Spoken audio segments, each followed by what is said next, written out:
Welcome to Winning on Wednesday. My name is Juan Vitas, and I'm the founder of Winning on Wednesday. Winning on Wednesday is a platform that meets every Wednesday at 11 o'clock Eastern Standard Time. And the purpose we're there for is to get to know each other. We build meaningful relationships and help a business grow and expand and promote your network. And today I have the pleasure to introduce a fellow WOW member, and Carol Vincie. Carol, how are you? Good. Thank you, Juan, for inviting me to do this interview. I'm really excited. Thank you, thank you. So tell us a little bit about yourself. Well, I grew up in Queens near the Nassau County border, and a little bit of interesting thing about my instincts. When I was a 3 or 4 year old, my nickname was Bunny, because given a choice between a raw cucumber and a piece of candy, I chose the raw cucumber. And it turned out that instinct has survived throughout my life, where I am very concerned about diet and limiting the sugar in my diet. Wow. And when I grew up, nutrition was not on the tip of anyone's tongue. So it just supported how important our natural instincts are to our growth and survival and thriving. Oh, wow. I said it's important that you learn that at such a young age, at an early age. That's really important. The other thing is, did you when you were little, did you have any inspirations of becoming what, as all of us have different ideas, I wanted to become a veterinarian, a doctor, we all have different things and ideas. What did you start out with? Well, it wasn't very early, but at some point I wanted to be a teacher. And my mother suggested that I may not have the patience for that type of activity. And it turned out she was very correct. But, because I guess that was the biggest exposure in my daily activities at that time of my life, going to school every day. Um, that was what I thought, okay, I'm going to be one of those. Maybe a leadership position, somebody who was giving direction. That may have been the beginning of my leadership roles throughout my corporate life. And did you have any hobbies or interests? Well, I we grew up relatively poor, so when I started working and I could afford it, I started playing tennis, and belonged to a couple of groups. I lived in Manhattan for 30 years. Oh, wow. So there were a lot of opportunities. I mean, a lot of people don't know, but Central Park has a group of tennis courts. And if you're an early riser like I am, it was easy to get on the courts, and I played with some friends there. And then I worked in the financial district, and there were a couple of covered tennis courts there, so you could play throughout the season, even during the winter months, because it was heated and sheltered from storms and various versions of things falling from the sky. And what did you go to school for? Because I mean, I know you mentioned Wall Street, and we'll get that to in a second, but what did you go to school for? Well, I'm dyslexic, and because of that, I don't struggle with numbers as some people do. So I was a math major to avoid the struggle with those little squiggly characters that they put on paper that continue to be a challenge for me to this day. So I was a math major with an economics and physics minor. Wow. And I mean, there's been a lot of famous people that have this actually. I know Jay Leno and Yeah, Richard. Richard Branson is probably one of the more famous people. Yeah. It certainly doesn't limit your aspirations, but one of the things that I try to get across to business owners is, as I was trained as a manager in my corporate life, working on people's flat side is not effective. Because as I put in one of my books, if you take somebody with a 20% skill level in something and double it to 40%, it's still unacceptable. Whereas if you take somebody with a 70% skill level and double that, that's 140% for those of you who are arithmetic challenged. Now you're talking about serious productivity. So accepting the fact that there are certain things that you won't or can't do if your life depended on it, focus on your strengths and hire people, whether they be virtual assistants or part-time, or when your business grows to the point where you can have a full-time staff, hire people that complement your strengths and That's right. value them equally, because they're as important to running up rings in your cash register as you are with the things that you're good at. But you have to have the complete package. Yeah, and also you could get help too. To have somebody help you, like a friend or a spouse or somebody that can help you out, like you had mentioned to earlier. Yeah, So, yeah. The thing that is did not that exists now that was not an option when I was growing up and going to school and even in my early corporate days is there are a lot of accommodations that can be made or asked for. And a lot of people are bashful or reluctant to reach out for that help. But I had an experience of meeting somebody who was actually on the Georgetown Law Review, which is a significant position in any school, law school. And his writing was so impossible to read. I was going to say difficult, but it was impossible to read. And he was allowed to write his exams, have somebody transcribe it, send it back to him, and make corrections in the transcriptions, and then submit it. And obviously, I he was a brilliant legal mind. So I yeah, just point that out to say, if you're failing in anything because you're reluctant to ask for help, get over I it. I Reach out. yeah, yeah. You just reminded me of something. American literature. I dropped out of American lit. That was really difficult to understand. It's really it's like it's a whole different language, it's a Yeah, whole different thing. And I think I had some form of dyslexia too. So for me, it was very difficult to understand yeah. that. But Well, in one of the first career uh, profile tests or exams, I'm not quite sure what the proper word for it is. I was the top of the list was trial attorney.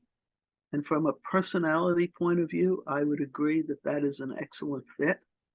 But without accommodations, getting through law school and all of the reading that is part of your daily routine as a lawyer was just out of the question. oh yeah. Oh yeah. So, I mean, that's an example of something that may be a fit for part of your personality, but Right. with other limitations, you have to be realistic and not Yeah. put you through the pain of doing something that just is going to raise your blood pressure, your stress level, and make you cranky on top of it all. Yeah. So tell us about your first corporate job, your first real job out of college. How was Well, that like? well, as I mentioned, my mother didn't think I had the patience to be a teacher. So throughout church, she made connections with somebody who worked for IBM. Hmm. And I had an interview with him. And after the discussion, he pointed out that he sometimes gets funding for summer interns. And as it turned out, the summer between my junior and senior year at college, he had an opportunity for me to work as an intern. And my dad was just marveled at this. The first week of my employment during that internship was in school for a week, learning one of the products. And after that experience of working in an office, I never even applied anyplace else because I was so impressed with the intelligence, with the energy, with the positivity of the people who worked for IBM at the time. That's the only place I wanted to work. And when graduating, I did get a job working in the financial district for IBM with Wow. focus. At the time, they focused on industry. So, we worked with brokerage firms, banks, and insurance companies in that area. Wow. And I'm sure as a female it wasn't easy as well, right? Oh, yes. When I joined, and for 7 years after that, women could not be sales reps. Oh wow. And so, I joke that three-piece suits didn't come with skirts. And but they finally realized that maybe they could take a risk. So I was the first female sales rep in my office. Wow. I was the first female sales manager on my first manager's job. And then I was the highest ranking woman on the Poughkeepsie plant site when there were 15,000 employees. Wow. So, And it was difficult. I mean, everybody was gunning for me to fail. but it's amazing that you've opened all these doors for for all these people. It's just truly amazing. I'm just wow. It was truly amazing. All Well, the effort. and at that time, the prejudice was pretty overt. The thing I want to caution women about now is they say, well, that doesn't happen now. I mean, people say, oh my God, that couldn't possibly be true. Before the pandemic, I was doing a lot of public speaking, and women would challenge me on, oh, that you couldn't be a sales rep. That's not true. Yes, it is true. And now the prejudice is more subtle. It has not gone away, unfortunately. So you really have to have your antenna up and be aware of it. Wow. It's great advice. Thank you. Thank you. And what made you go on your own as far as from, all this experience that you've had and then you're going on your own now? Well, I didn't even know this at the time, but if you see the banner ADD and ADHD, attention deficit disorder and attention deficit hyperactivity disorder, I have ADD. And some of the superpowers that come with that condition is visionary. And I was in a role working for the corporate management committee to present why some of the upper management at IBM thought that people using client server computing, which is the precursor of the power that we carry in our pockets with our cell phones. And I, as a visionary, anticipated that this was going to be a major transition in the computing industry. And I got labeled as subversive. I was just below the executive level, and being subversive and not willing to compromise my position because I was absolutely convinced after speaking with top clients across the country and around the world and recognizing, and here's an example as an entrepreneur that I'm sitting and listening to these, large insurance clients, major universities and banks, that I could take three of my top people in a department, give them $10,000 and, these little laptops, PCs, and have them come up with a new business opportunity. And if it failed, I wasn't going to take a ding to my helmet because nobody was going to know about it. If it succeeded, was about to capture a major new market. And I was not about to get in back of the line at the time where IT would tell me it would take 3 years to implement it. By that time, somebody else would have come up with the idea. And that's what convinced me that there had to be, and actually has been, such a dramatic change in the way we work. I mean, all the software that, like, curling up in a corner reading a book on a rainy day because of my dyslexia was not in my dreams. It was a terror. I actually found a report out of Australia that shows it takes us 5 times more energy as dyslexics to read. Now think about being on an exercise bike that you're just about managing and somebody cranking up the level 5 times. You're not going to do that. But this year, because of the CDs that I take from the library or Audible, I will read, in quotes, 60 books this year Wow. because I am ravenously curious. But if you asked me to sit down and open the covers of a book in the traditional way, it was never going to happen. Yeah. Wow. It's amazing that you're able to, like you said, take your superpowers and just 60 books. That's amazing. That's wow. It's a lot of information. It's a lot of It information is. to process And, to a process. little bit of it is casual, but a lot of it is business, politics. Yeah. I read in quotes books from both points of view because I want to understand the positions. A lot of business books are now recorded so Yeah. that you can catch up and, rather than listening to some babble on a sports radio station or any other narrative, I just crank up Yeah. the services in my car as I'm driving from appointments or assignments or. Well, well, we're always learning, and this is a good segue to, like I always say, this is a golden nugget moment. This is where we wanted to leave some piece of information behind for somebody to be a better business person. Is there any examples you would like to share or any information? Well, persistence. I mean, I have been a trailblazer. It isn't always easy, but it's very important that you have a vision for what you want to achieve. My focus, in addition to my regular business, is helping primarily women, but the general population, understand their ADD. And it's not something to be ashamed of, to live in the shadows with. And there are lots of opportunities and businesses looking to accelerate their growth. And if these businesses have the courage to hire a couple of crazy people like me, they will see a growth in their business that will just turn their heads, because we are not bashful about taking on challenges. We actually thrive in that environment. The more challenging, the better. And providing unique solutions will set you apart from all of your competition. Wow, that's great. Yeah, absolutely. Thank you. Thank you for that advice. And tell us, do you belong to any organizations besides WOW? Do you belong to any other network organizations or Yes, spheres of influence? quite a number of them. I'm part of the Women's Prosperity Network that was started by three sisters, and now they operate out of Florida.